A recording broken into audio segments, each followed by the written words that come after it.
So one of my favorite people in the world is on the podcast today. One of my favorite writers, coaches, someone I look up to, someone I follow, I learn from, I teach, I talk about him on the podcast all the time, and I'm going to embarrass him, just because it's fun to do. Way back in 2022, I was asked to write a recommendation letter to the ICF for the Lifetime Achievement Award winner for this guest. He has such an impact on the world of coaching that this honor was going to be bestowed on him, and it was. And they asked me to write this. So instead of just doing an introduction, I want to tell you a little bit about what I wrote way back then, and it's even more true now. So many in the coaching industry make noise with recycled intellectual property and derivative insights. Michael Bungay Stanier is an original thinker who alchemizes common wisdom into something entirely fresh, simple, and actionable. If the Coaching Habit, which sold over 1 million copies, is basically Thriller for coaching books, were the only book Michael ever wrote, it would qualify him for this award for teaching a whole generation of leaders how to be effectively curious.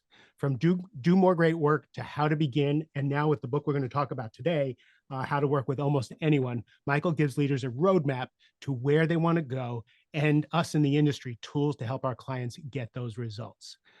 So Michael, like you just keep winning awards as a coach and as someone who supports people.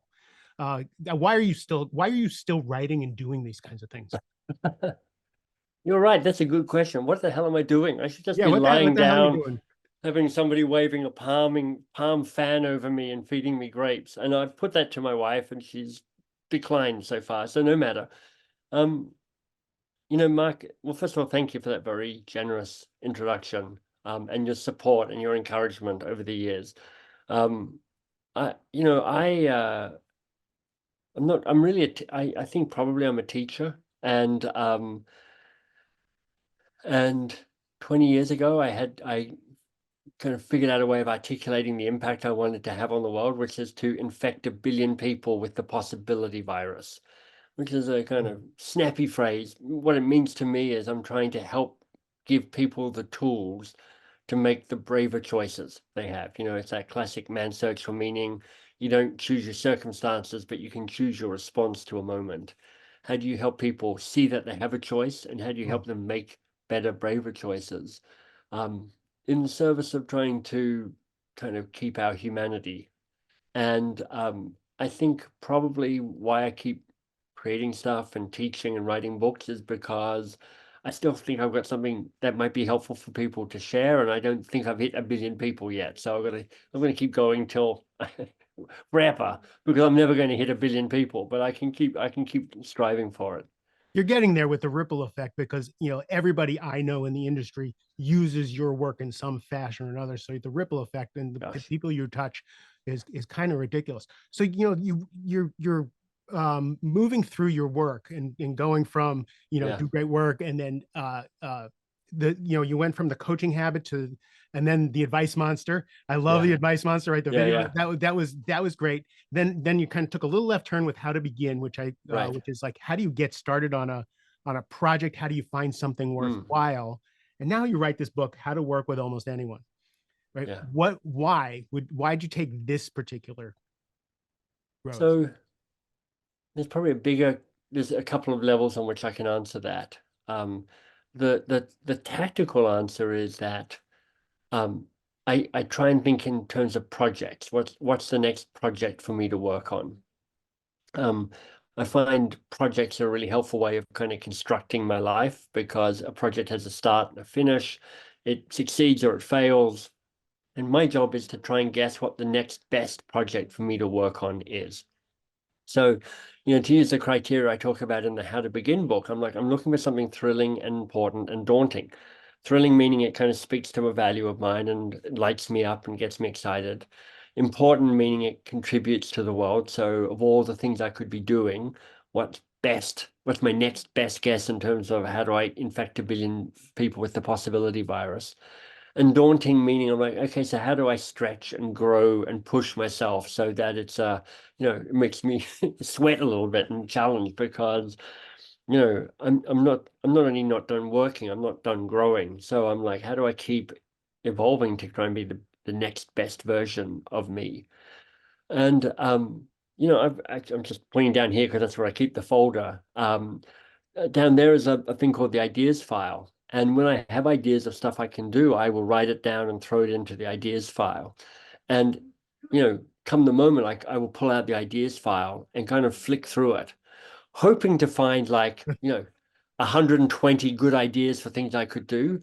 What I tend to find is 2 to 3 ideas that I keep writing about because I keep forgetting that I've had that idea. I'm like, oh, I should do this. And I'm like, okay, I just seem to have had this same idea 73 times. And so with this book, I actually thought I was going to write something else. I thought it was going to be a little more about individual change and what does it take for us to change our behavior? Because, as coaches and teachers and trainers and writers, we're really trying to make people's lives a bit different. We're trying to make them do something different. And it's really hard. Like we are all very committed to the status quo and continuing on the way things are. But once I started writing this book, it turned out that that wasn't the book I was trying to write. It turned out that How to Work with Almost Anyone, which is really my building on an idea that I was taught 25 years ago by Peter Block around what he calls social contracting. Um, I'd used that tool a lot with clients and with colleagues and with teammates and bosses and so on. I'm like, I don't think it's been taught that well. I think this is a nice partner to the coaching books, the coaching habit and the advice trap, because it's about how do you build stronger working relationships. Coaching does that, but this book, which is about how do you build the best possible relationship by having a conversation about how you work together rather than plunging into the work itself, kind of works as a dance partner to those other books. It actually fits in perfectly, and it's almost more of a self-guided kind of thing. You don't even need a coach for this. You read this Yeah, book and you kind of sit there and go, all right, I can I do can do this. Yeah. what's the problem you solved? Like when you looked at the ideas, and what problem did you decide there was in the world that you Yeah, need to solve with this? I love that question.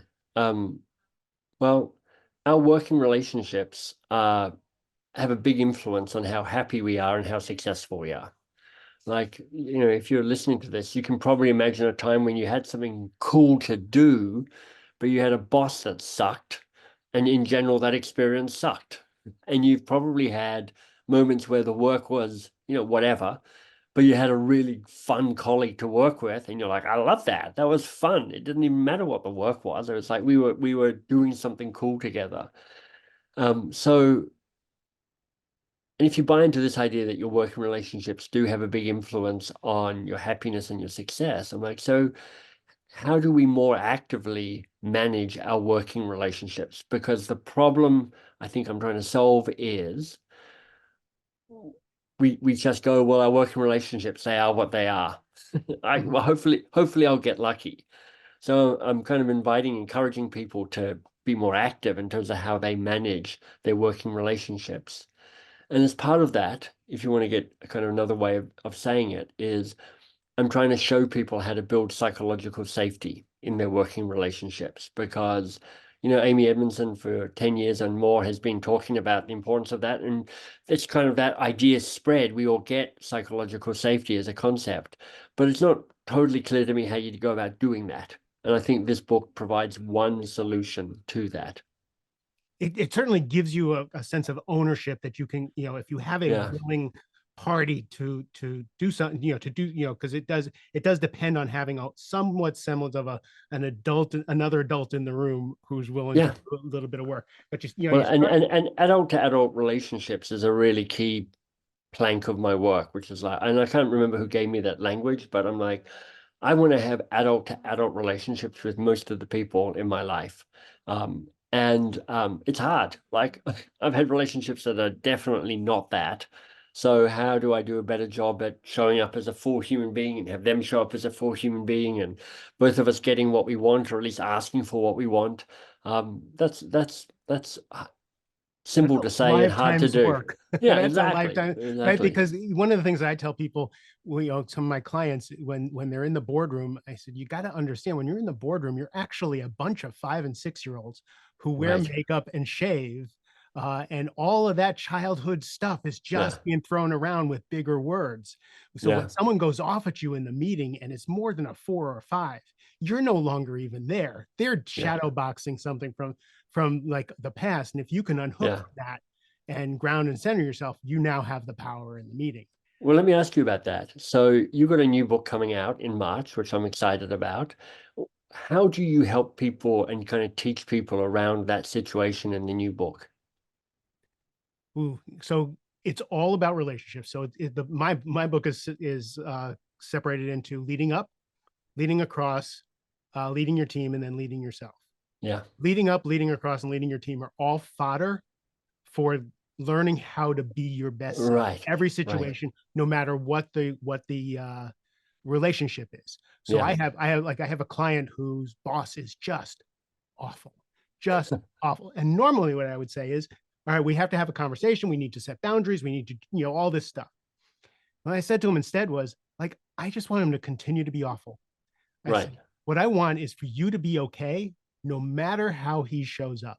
We're going to Right. work on you being your best, whether he shows up, poster child for, Leadership Magazine, or Poster child for ready, sociopath of the year. Yeah. right? Like, so, and again, so both are useful, right? To Yeah. have those conversations. But if you have someone who's irrational and you decide you're going to stay, how do you take responsibility for who you are in each one of these situations? Which is what I love about your book, because you take Yeah. you take responsibility. You say in this book, this isn't going to happen on its own. You've got Right. to take a deep breath, steel yourself, and almost Mary Tyler Moore this. If you remember Mary Tyler Moore, I do. Well, vaguely, yeah. she would go into Lou Grant's office and she would be like, she would have a shaky voice. Yeah. And Lou Grant was scary and, kind of boisterous. And she would go in and she would run out because he would yell at her. And then she'd walk back in and she'd say what she needed to say with her shaky voice. Yeah. And she's been my role model forever because I'm, no matter how successful I get, no matter how used to being in front of people I get, I still get nervous. Yeah. I've decided I'm Mary Tyler Moore. It's okay. I'm still going to say what I need to say, and I'm Exactly. still going to do what I need to say. So, So I want to keep asking you about this. So, I love how you got the 3 chapters leading up to the lead yourself, which is the hardest thing to do, and it's kind of least intuitive because you're always thinking outwards when you're leading. But what's the unexpected wisdom you teach in that section of the book? Like what's the thing that people will go, I probably haven't heard it quite like that before. whew, uh, that's a good question. I was expecting to interview you, Michael. I know. So, And you are, and you will, yeah. But I'm really curious about this because I've seen the book and I like it. So because I because want, because the way you show up, right, is all about your own inner work and it's your mm, own inner game. The outside yeah, world is nothing but fodder for how right, you are inside. So mm, everything that happens in the workplace, everything that happens at home is a training ground for you to show right, up better, to be happier. Because I coach billionaires, and mm, I'm like, if you're not happy, like, what is the sense of having $1 billion? yeah, yeah, Right? So instead of trying to fix the outside world, as Michael Singer says, let's fix what we think about the outside world and make the inner yeah. inner part better. So that's the dirty little secret about my book. I love it. It really isn't about all those other people. It's about how you show up. Yeah, in the How to Begin book, there's a line, we unlock our greatness by working on the hard things.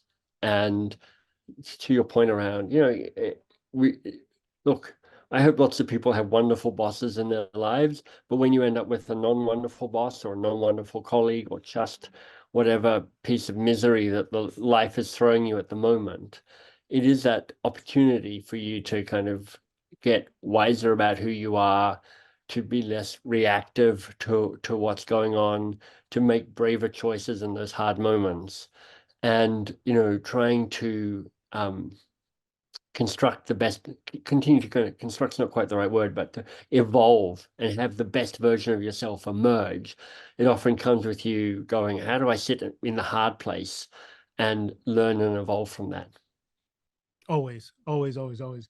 So one of the things I took from the book that I've actually been talking about with people is, you may not have a great relationship what you're looking for is the best possible relationship. It Yeah, could be amazing.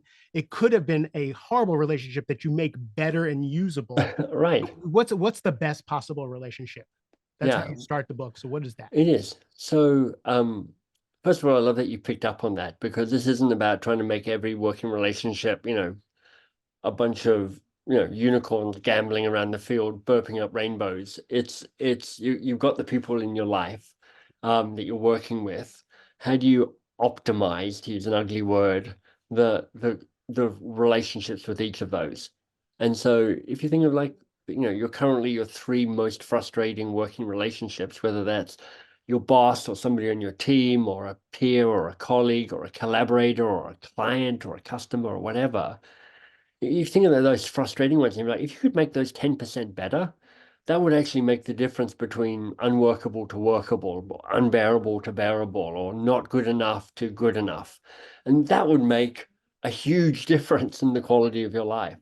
So, in terms of the three core attributes of a BPR, best possible relationship, you want relationships to be safe and vital and repairable. Mm. So safe, we kind of touched on with the Amy Edmondson psychological safety thing. So people are able to show up without fear, say what they want to say without fear. Um, but I realized when I was writing this, Mark, psychological safety wasn't sufficient. It was necessary, but not sufficient.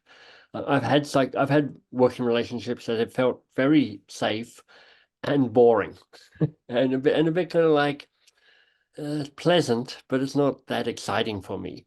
So safe and vital. Vital means full of life. It's Mm. like that ability to push each other, challenge, step out to the edge, step into a place of ambiguity, take some risk with each other, with the work. You want that as well. And then the third element is repairable. You want a relationship that when the fabric gets ripped, because, breaking news, the fabric always gets ripped. You go, all right, so how do we get back to where we were? How do we maybe even get back to better than we were? Because we've gone through the process of saying, hey, Mark, that was hard, or that was frustrating, or you're annoying, or I was annoying. How do we rebuild? How do we reconnect and kind of make something different and stronger for the next evolution? Some of the best relationships are relationships that have broken down, and you do the work to repair them, and now there's a level of trust that Well, wasn't exactly. there before. Yeah, I mean, if you've gone, yeah, one of us screwed up, or we both screwed up, or it's been a bit miserable, and you've gone, it's actually worth it for me to go back and try and fix this. That says a lot. I mean, I read, I'm not a trained counselor or anything like that, but I read a lot of the people who write about relationships and who are brilliant at it, like Mm. Esther Perel and Dan Siegel and Terry Real and all of those folks. And there's a kind of common thread through all of their work. Uh, the relationships that last and thrive are the ones that get repaired. That was part one of the insight. Part two of the insight is most of us suck at repairing. Most of Mm. us, we get hurt and we shrink, or we get hurt and we fight. An ability to actually do something around how do you get back and repair, that's rare. So if you can build that capacity, that's magical. And it's so funny because the vital part is the trusting that it can be repaired, because you can be Right, a little more dangerous, you can be a little more free if you right. know, if you overstep. It's like a comedian. If you overstep, you can bring it back to good. Agreed. Yeah, right on. So and so you give a step by step way of having these conversations, the Yeah, five questions of the keystone conversation. So what is a keystone conversation? yeah. So Keystone conversation. I mean, if the big insight is you're trying to build the best possible relationship, um, the Keystone conversation is the tactic, because the tactic is have a conversation about how you work together before you start working together. Or if you're already working, stop and have a conversation about how you want to work together before you go back to working together. So it is as simple and as difficult as that. It is simple and difficult, where you go, I mean, Mark, we could have done this, and we did do it in a way. Before you hit record, you and I kind of could have had a conversation going, look, we've done this before, but remind me, Mark, when when you think of your favorite podcast guests, Hmm. who are they and how do they show up and what do they do? And I'm like, so I can be the best guest possible for you, and I can really understand what you're looking for because I've made a whole bunch of assumptions, and if I gone and let me tell you what a great podcast host, like the questions I love, the conversations that light me up. If I told you that, that would have been helpful for you. I mean, we instead talked about your upcoming book, which we're both excited about. So that was fine as well. But there's a way that we are always pulled into the work because the work is there and it's urgent and it's important. And just habit tells us that that's the thing we should be cracking on with. You're like, it's the work, fool, get on with it. And I'm like, yeah, but if you and I talk about how we work together before we get into the work, it means that we'll work smarter, we'll work better, we'll amplify what we're good at, we'll avoid what we're bad at. We give ourselves the best possible chance for a successful ongoing working relationship. There's a good portion of the population also that doesn't understand the value. The more drivers and the achievers in the organization don't take the time to understand the value of creating those relationships, of having these, squishy kind of soft skills kind of Yeah. thing, and actually pointing it out. And when they do it and they see what happens, it makes all the difference in the world.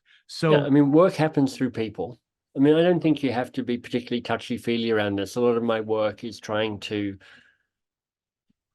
remove the idea that, for instance, coaching has to be done by, people wearing caftans and lighting incense and chanting. I mean, I'm like, it's just a human skill. And whether you are an HR people person or whether you're a hard driving ops person, you know, staying curious longer helps you figure out what the challenge is, helps you bring out the best in the person. Having a conversation about, all right, how do we work well together? It's not touchy-feely. It's like, hey, this is how you get the stuff done. So I'm really trying to go, look, it feels it feels vulnerable because you're actually asking questions and not leading with authority and staying ambiguous for a bit. But it's not touchy-feely, it's just ambiguous and it's difficult, mm, but it kind of really has a chance of unlocking really effective ways of working together, as well as bringing out the best in each other. I had a coach once say, she says, I don't call it vulnerability because vulnerability makes it seem like I can actually get hurt. She says, I just call it being honest. Nice. She says, I just have honest relationships. I was like, damn, that was useful. Yeah, that's interesting, isn't it? Vulnerability does go, well, that just means you can get wounded. Hmm. Um, I want to find another word. I mean, uh, honest conversations are really helpful, but sometimes honest, when you say it like that, that can have a bluntness to it. And I Mm. quite like the softness that comes with the word of vulnerability. So it's rather than vulnerable, perhaps I might, this is, again, not quite right, but something like tender, which is Oh, like right, I'm showing you something that is softer than I normally do. And it doesn't mean it necessarily, up for being wounded, but it means that, I can be honest and it can feel like I'm punching you in the face. right. And I don't want that particularly. Um, I want, well,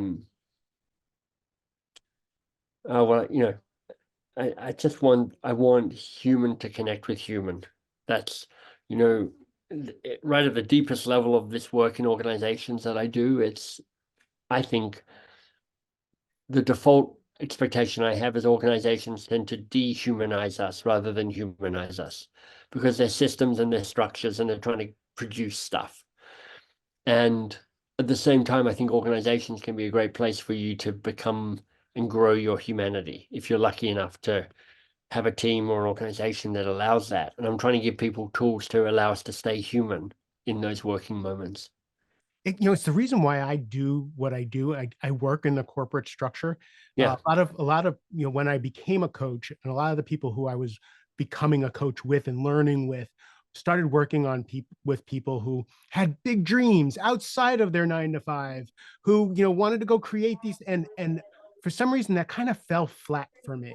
Yeah. I Yeah. tried to be that, but then I started to think about the reason I became a coach was because I crashed and burned in the corporate world.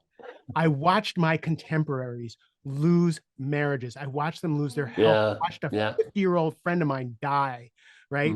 Mm, And I was like, you know what? We're gonna be in this world, and we need to learn to be able to thrive in this world yeah. and not die. So that's why your work is so important, because it's so useful. So let's talk specifically, because you lay this out so perfectly. What the way you do the 5 questions of the Keystone conversation, it shows that you address the safety, the vitality, and the Yeah. repairability of a relationship. What are the 5 questions? And if you can't remember, I have them in front of No, me. no, I can remember them. But I want to ask you, I want to share the 5 questions and I will in a second, but I want to ask you this. As you think about how you've I'm just sitting with what you're saying about why you do the work in the Mm. organizational structure. What's changed about the way you coach? Like, how do you coach now in a way that was different from how you coached 5 years ago in this kind of commitment to this kind of humanizing of people in organizations? I'm a little different. One, I think, is confidence and maturity, and my own, Hmm. doing my own work. But I used to coach, and I joke that I'm a terrible coach, because I tell people what to do. Right. Um, Well, there's a like, place for that. Yeah. right, and so one of the things is, when I was first coaching, I was asking questions, drawing out, and being a good coach of letting people lead the conversation. Where now, my relationships are a little more fierce, both Mm. loving and Yeah. confrontate, right? Like, because I don't believe in the confrontational coaching for confrontation's sake, like we talked about before. Honesty, Yeah. just be mean. Like, I won't coach anybody I'm not seriously in love with. um I but love it's that. it's like, for me, it's, we're working on more than whether or not you're going to get a promotion. Like, I got hired because you're going to be promoted to C-suite something or other. I got hired because you need to learn this particular skill, but I don't Yeah. give a shit. What I Yeah. give a shit is, are you thriving? If you thrive, you're going to be that person who can Right. do that job. And so I use more money, promotions, all that stuff. I lie to everybody. And I say this publicly. I lie to everybody because I want you to have the marriage you deserve. I want you to be there for your Mm. children. I want you to be the person you think you can be. And Yeah. I'll use your job to do it. So it's interesting. When people ask me how I coach, well, first of all, I say I don't really coach. I don't really have a coaching practice.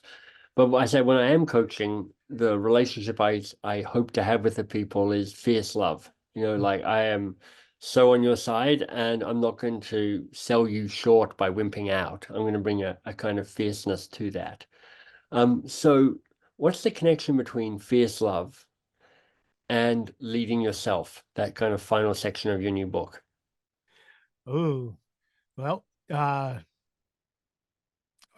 that's showing up 100%, taking Mm, 100% responsibility for who you are and how you show up in every relationship in your life. That's, the fierce love coming, however you show up nice. for those other people and Yeah. for yourself. Because again, when you take this stuff off, there's a natural vitality to life, that's just there. You don't have to go find that vitality. You just kind of have to Yeah. Yeah. get rid of some of the other stuff, and it's there for you, right? So when I have a client who tells me I'm no longer on blood pressure medicine, like, Mm, yes, that's what we did. You got promoted and you're not dying. yeah. That's awesome. Yeah. That's great. So let me connect that back to the 5 questions of the Keystone conversation, which is, I know, the question you asked before I yet again derailed the entire podcast interview. Um, so you don't have to ask all of these 5 questions. You don't have to ask them in the same order. Like, I'm not one for like rigidly following a process, but that said, there's actually a shape to this conversation, so you can ask the 5 questions and you can ask them in this order. So I'll give you the headlines quickly, and then maybe we can pick one to dig into. The amplify question is, what's your best? By which I mean, when do you shine? When do you flow? And I'll come back to that. The steady question is kind of about, what are your day-to-day practices? What are your mechanics of how you work? So what are your practices and what are your preferences? And that can be everything from, how do you do meetings to what are your pronouns? I often have a conversation about what my name is because my name is Michael Bungay Stanier. Bungay Stanier is my surname, but it doesn't have a hyphen, so people aren't sure whether it's a weird middle name or I was whether, gonna ask you when you leave a reservation or the restaurant, yeah. do they say Mr. Bungay Stanier? Well, they will often they often mispronounce it. So I often go, look, my name is Bungay Stanier. It's not Bungay Stainer. It's not Banging Spaniel, which is a letter I once got. I'm like, it doesn't have a hyphen. It's not Mike. It's Michael. I mean, there's all these little things about my name which they don't matter that much in the big scheme of things, but they do matter in kind of just things are better if you get my name right. Mhm. So that's the practice question, which is like, what are your practices? A steady question, what are your practices and preferences? The third and fourth date questions are related. It's the good date question and the bad date question.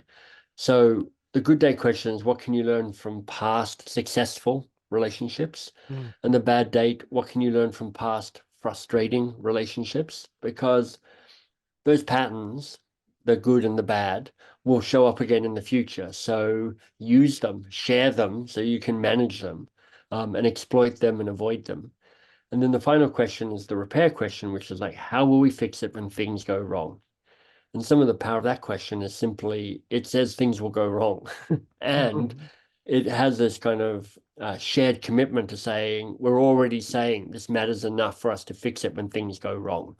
So you're just nudging people towards being brave enough to say, hey, Mark, this is not working for me exactly as it is now. What do we need to do to try and make this better? Yeah.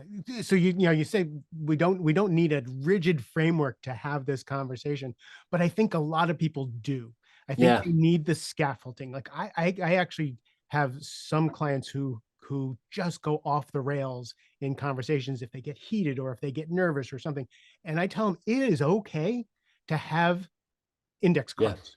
It is yeah. okay to walk I into a love meeting that and you can say, I'm doing this so that I can stay focused and succinct and we can communicate better. So having this, and one of the things that you talk about is you have to answer these questions for yourself for sure. before you ask them of anybody else. So Peter Block, who I mentioned right at the top of the conversation, and his idea of social contracting, the challenge with Peter's work is it's a little bit abstract. It's a little bit highfalutin, and social contracting, like, what does that mean exactly? What I do like about that is in the world of law, a contract is an equal exchange of value. You give me money, I'll give you a house. You give me this, I'll give you that. Um, so I do like the idea of social contract, meaning for this to work, we need to exchange value. So it's not enough for me if I'm the boss to go, so tell me your answers, and then I'm going to remain a sphinx-like, enigmatic person. It's like, now let me tell you about me as well. And so what this does is partly it's about trying to disrupt hierarchy a little bit. When you're in a ask and answer, there's an equality between you around that. Now, power really plays a role in how this plays out. Like if you're a boss and I'm an underling, I'm a little nervous about what I'm going to share with you. So as a boss, you get to role model how vulnerable this conversation can Mhm. be. And if you're answering these questions, you want to be thinking about who that other person is and just how much you want to give. But you can see that even if you answer all those 5 questions at a fairly superficial level, that's all still pretty good data. That all gives both of you a chance to go, all right, so thanks for telling me about the good past working relationships with a boss. That's helpful for me to understand. I want to try and be more like that. And thanks for telling me about what a bad boss means to you because I've got some of those traits. So I need to kind of figure out how to mitigate that a little bit. Even a fairly high level exchange of information will move the conversation and the relationship forward. Mm. One of the questions I have people ask, in order when they're in the role of trusted advisor, is how do I disagree with you? Yeah, that's What's the fantastic. best way you hear feedback? Yeah, brilliant. And just putting that out on the table and prefacing with, I want the best possible relationship. Right. Right. So I'm asking ahead of time. So Yeah, like that is such a helpful question. Like, how do you like feedback? Because often people go, just give it to me straight. I would say 8 out of 10 times people go, just give it to me straight. And that's my preference as well. I'm like, particularly because the people I work with, I'm the founder of a couple of small companies. And so I have status and power and authority, which means that people are more nervous about giving me information rather than less. So I do a lot of work to kind of go, it's really important to me that you just be blunt to me because I need to hear stuff that I don't need you hiding from me. Um, but 1 out of 5 people are like, I don't like blunt feedback. I'm a bit fragile. I'm a bit crumbly around that. So here's how I want to hear the feedback. And we talked about adult to adult relationships. Well, look, an adult to adult relationship, one definition of that is asking for what you want, knowing that the answer may be no. So just because you want feedback in that way or you want anything in a way doesn't mean you get it, but at least you've made the request. So now you can negotiate around a yes or a no or a maybe. it's funny reading Steve Chandler. I don't know if you know who Steve Chandler is. I do, yeah. Uh, that was the first time I ever heard, it was in I think it was in my 40s when I read this, uh, that you can make a request and someone can say no. And that Yeah, your request isn't offensive and their no isn't offensive. And that right. was like a revelation to me Yeah, as a people pleaser, right? yeah. Uh, Opened up a whole world. It's such a brilliant skill to try and build, which is like learning how to say no gracefully, Mhm. but firmly. I get that a lot in my work because, I'm a minor figure in some parts of the world. So I get asked for a lot of stuff from a lot of people and a bunch of things I have to say no to. And I'm like, in a perfect world, I'd say yes to everything. But I have a clarity of I'm trying to infect 1 billion people with the possibility virus. And if I do this, I don't get to do that. And if all the things I could be doing, that's the thing that is most likely to have the impact that I'm trying to have. So I have to say no to stuff I want to do. It's like strategy. I mean, you and I work at that organizational level, which is, one definition of strategy is saying no to the stuff you really want to do. It's like say yes to the stuff that really matters. People are okay with that. Saying no to the stuff that sucks and is useless. People are okay with that. But saying no to the stuff you kind of want to do, that is the essence of a strategic mind. That was the premise of Only Tens because I have ADHD and Right. I can't focus. Like people, I tell people to rate things 1 through 10, Yeah. and then I say, okay, show me all your tens. All right, what? Yeah. And then someone says, what do I do with the nines and the eights? I'm like, you throw those out too.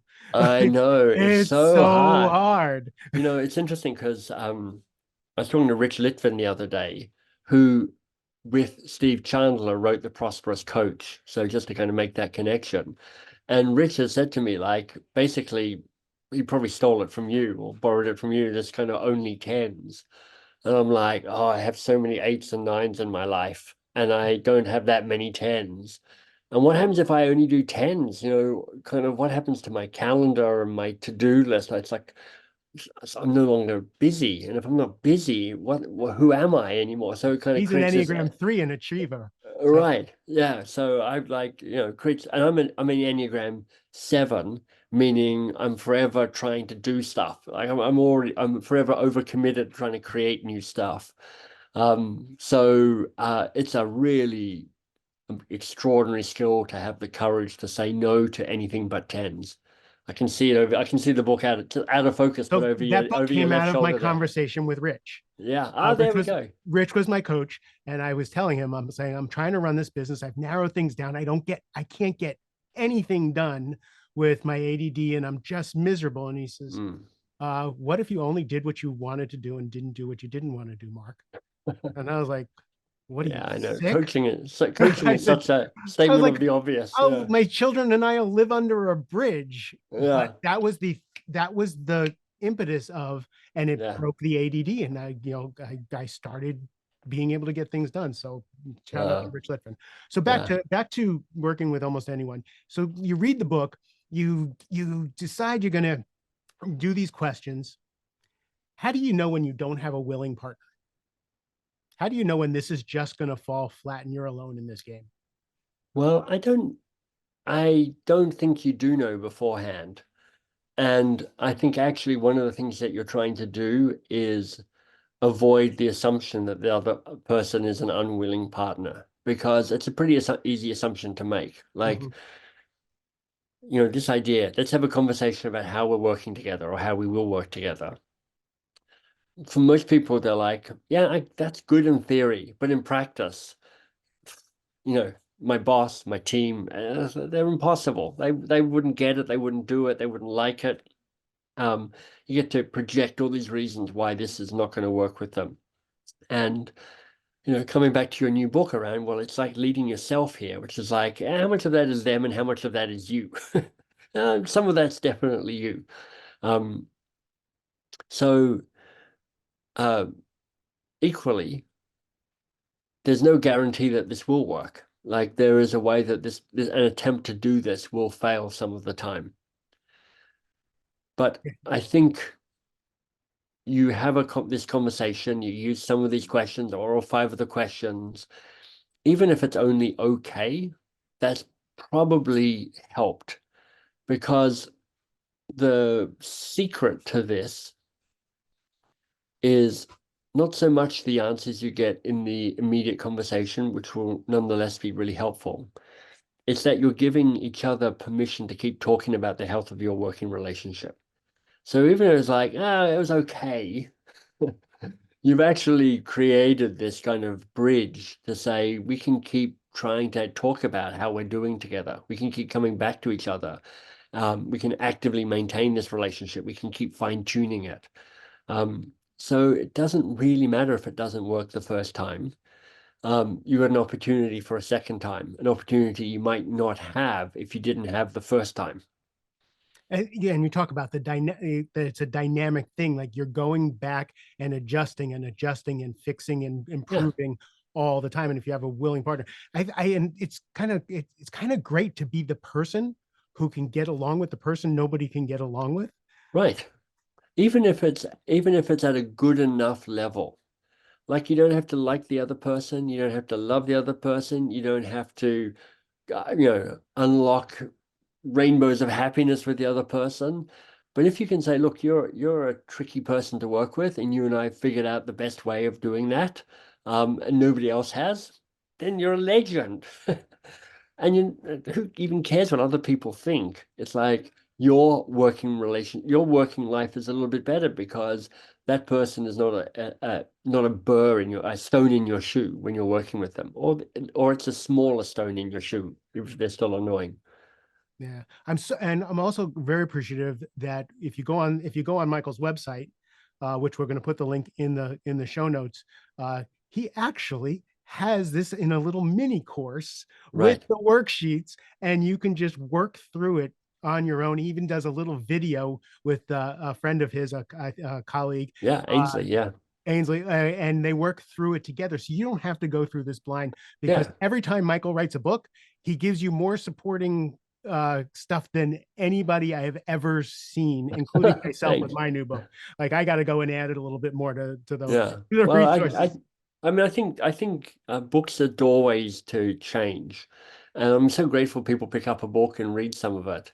But even if people read the book and love it, for many people that's not enough to shift their behavior. So I'm trying to give them that additional stuff that nudge them to, staying curious longer or being brave enough to reach out and say, let's have a conversation about how we work together.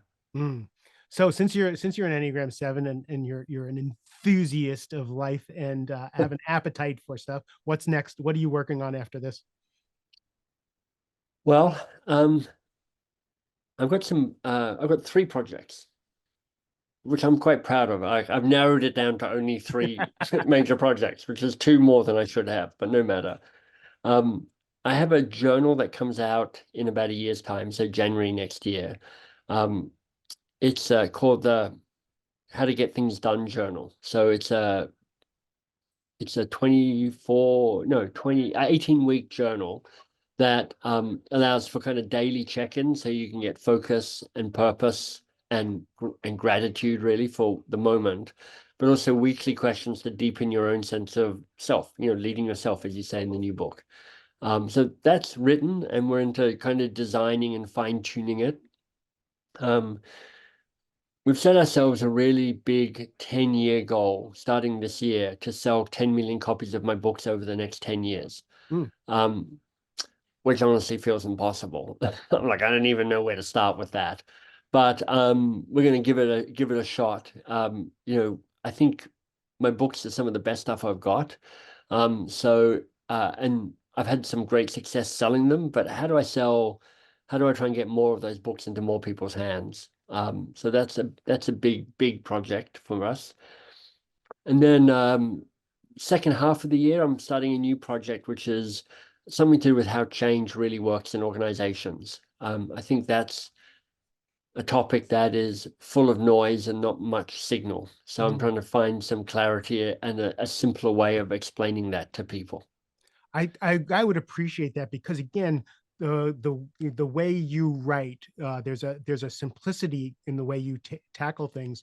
I've done so many workshops in organizations. I've watched some brilliant people do workshops in organizations and work on those dynamics, and it's only the tiniest shifts that occur long term. And Yeah. if you're going to jump into the fray with your clarity, I'm again another book I'll give away. Oh, thank you. Well, I've got an idea which I think is helpful around it, which I don't want to talk about now because it's still so nascent. But I do think there's a way of trying to find. I don't want to come up with my own change model. I want to come up with a way of pointing to the best insights in the world of change because there's some brilliant stuff out there, but there's just a whole bunch of obfuscation as well. And I'm like, how do you cut through that? Yeah, by having everybody go to experiential weekends and do trauma work is generally the way to get real change to happen. But a lot of people are not going to do that. So that's what we do. Exactly. But you Yeah. always have a home here if you want to try out an idea. If you want to, Thank every you. time you have a new book, I will get on the list with Claudine so that I get to talk to you. But I really It's appreciate you amazing. coming here and having this conversation. It's been great. Thank you. If people want to find you, where do they find you? Well, the general website is mbs.works, and that's a doorway to the books and all the resources that we've been talking about, some courses as well. You'll find my social media stuff there as well, although I have a small team that kind of puts out kind of learning stuff from social media. I don't spend a lot of time there actually myself. So yeah, mbs.works is the best website. It's great, and I've been all over that website. I've used the resources. I've shared the resources. It is a Thank you. plethora of stuff for you guys to use. Go there and use it. Michael, thank you again for being here. Mark, thank you. To everybody else, I hope you got some value out of this. I enjoyed the conversation a ton. I love you a ton. Have a great rest of the day.